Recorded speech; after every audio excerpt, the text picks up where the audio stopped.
Let's start this video by pretending that you believe everything NASA says, like so many Americans do, despite the fact that of all government agencies in existence, NASA has one of the shadiest foundings of all time. Complete with hundreds of Nazis shuffled over to America secretly after World War II in Operation Paperclip, including their star, Wernher von Braun, who got his own Disney special. A voyage around the moon must be made in 2 phases. And who NASA describes even today as one of the most important rocket developers and champions of space exploration in the 20th century, but who even they cannot deny was a card-carrying Nazi, member of the SS, and not only was he running the underground slave labor facility where his rockets were being built, von Braun himself would travel to a nearby concentration camp to hand-pick slaves to work for him as laborers. Even the co-founder of NASA's Jet Propulsion Laboratory was admittedly an occultist who belonged to a cult that practiced sex orgies and black magic. And yet, that is the same NASA so many people put all of their faith and trust in, spending billions of taxpayer dollars every year to feed the American people their beliefs about everything outside of planet Earth, even though even today when their reps go in front of Congress, they can't answer the simplest questions, such as, hey, where are you guys going next? What is our next destination for America in space? The next destination for America in space, and I'm not being trite when I answer this, is the International Space Station. We've got to get there 4 more times this year. The long-term destination, after we successfully close out the space shuttle program, the ultimate destination is Mars. And there are intermediate points that we're going to have to get to before we are capable of going to Mars. If you gave me all the money in the federal budget today, I could not get a human to Mars. I could not morally put a human in a spacecraft and launch them on an 8-month mission to Mars because I do not understand the radiation. All right, so what is our next destination in space? The next ultimate destination is Mars. No, the next one. Congressman, the next destination, as I said before, is the International Space Station. And All we've right, got let's to do that not one be more time. trite then. What is the one after that? It's Mars. So there's nothing in between as far as you're concerned. But there are intermediate stops What are on the way they? there. What's the next one? The moon is a destination. Lagrange points are destinations. Which one is next? You mean where do we go immediately next? Is that the question? That's what next Incremental? means. Maybe that's why people say NASA stands for never a straight answer. Anyway, let's go ahead and pretend, however, that we all trust and believe everything NASA says like it's golden, as if they're the most trustworthy government agency we're unable to question for some reason that has never been sufficiently explained to me, but people just get really mad when you dare to question them. Here are 2 of the most hilarious things I've ever heard come out of NASA, and by hilarious, I actually mean stupid. Mind-rapingly stupid. First of all, in the lead up to the 40th anniversary of man's supposed walk on the moon in 1969, NASA came forward with the claim that all of the Apollo 11 telemetry data was missing. And by missing, I mean erased. They came out with this report claiming that while the Apollo 11 astronauts were landing on the moon, they were sending this live to televisions all over the world. But what the world got was grainy, blurry, ghost-like footage of very low quality that was blamed on the transfer and broadcasting of these tapes to live TV, which left the whole thing looking like a third-generation photocopy. It was very poor quality. But they claimed that at NASA's tracking stations in California and Australia, the engineers there were receiving clear, crisp video on special television monitors capable of displaying their unconventional special videos.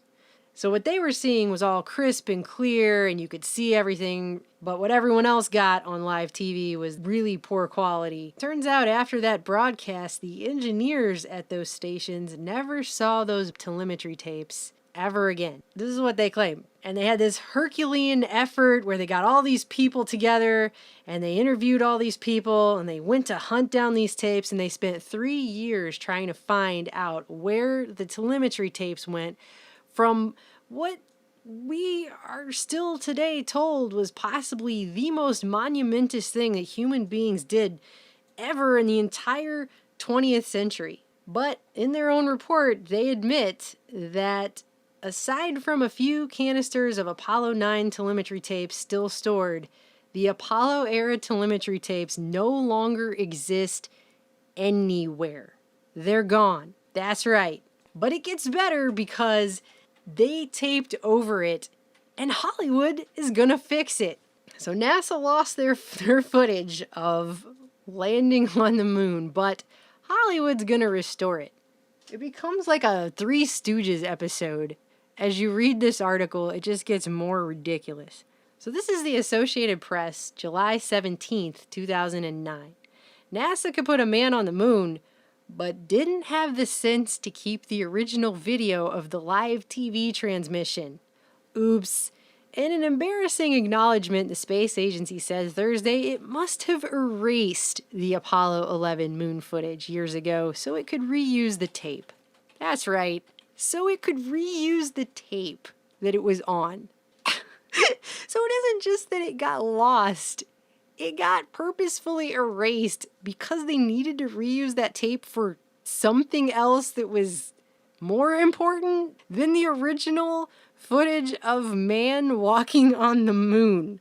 But now Hollywood's coming to the rescue because the studio wizards who restored Casablanca are digitally sharpening and cleaning up the ghostly, grainy footage of the moon landing and making it even better than what TV viewers saw on July 20th, 1969. They claim there's nothing being created or manufactured, just it's, going to be better because Hollywood.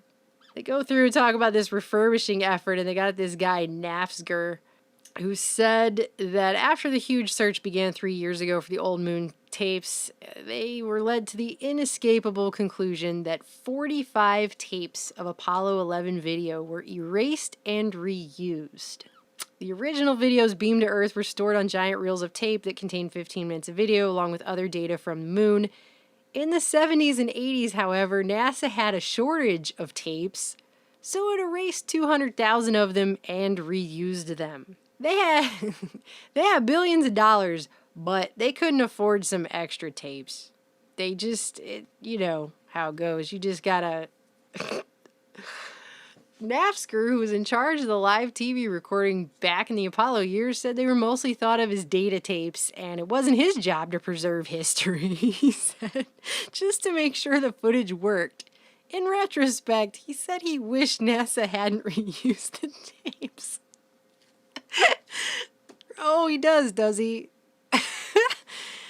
Outside historians were aghast. It's surprising to me that NASA didn't have the common sense to save perhaps the most important historical footage of the 20th century. These are rocket scientists, right? Isn't that what people always say? What are you, a rocket scientist? Mind-boggling, the tapes just disappeared. It didn't disappear. It was erased. It was purposefully erased. So now the people who are doing Casablanca, they're going to redo it. So anything that anyone sees will be the Hollywood magical digitally remastered version, which I'm sure we can all trust just as much as we can trust Dick Nafzger and NASA about what happened to those original telemetry tapes. That's first of all. Now let's just continue to assume everything we've been told about going to the moon is true. For some reason that again has never been sufficiently explained, no human has traveled beyond low Earth orbit since 1972, when the Apollo missions to the moon ended. That is what we are told. We're not told why, we're just told they never have. But lots of people have asked why. Why exactly is it that we went there for a few years and then never all this time have we ever returned to the moon? Well, let's leave that to Don Pettit, chemical engineer who used to be a staff scientist at Los Alamos National Lab before becoming a NASA astronaut and supposedly going on not one but two long-duration stays on the International Space Station. Let's hear what he has to say about why we've never been back to the moon. I'd go to the moon in a nanosecond. The problem is we don't have the technology to do that anymore. We used to, but we destroyed that technology, and it's a painful process to build it back again.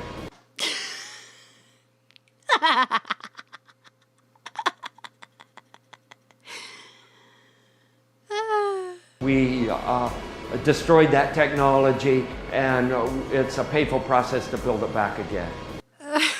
So, in case you were wondering why it is that we've never gone back to the moon, apparently the technology that they spent billions of dollars building to get there was destroyed for reasons that were, again, not explained. And don't ask me how I got to eggs on space station. And it's painful to build that back again. So that's why. I guess that's why some reason we're erasing the original telemetry tapes and we're destroying the technology to get there. So that's it. NASA erased the telemetry tapes. They erased the original tapes of the moon landing. There are no tapes. They admit in their final report, the Apollo era telemetry tapes no longer exist anywhere whatsoever, gone forever, and for completely unexplained reasons that again will probably never be explained, just like nothing ever is. They destroyed the technology to get to the moon, and they're gonna have to build that again. No wonder people who love and trust NASA so much get so angry when you even dare to question them. Futurist and sci-fi writer Arthur C. Clarke once claimed that any sufficiently advanced technology is indistinguishable from magic. Think about that for a second. Once the technology is no longer sufficiently advanced, however, the magic, well, it kind of wears off. We destroyed that technology, and it's a painful process to build it back again.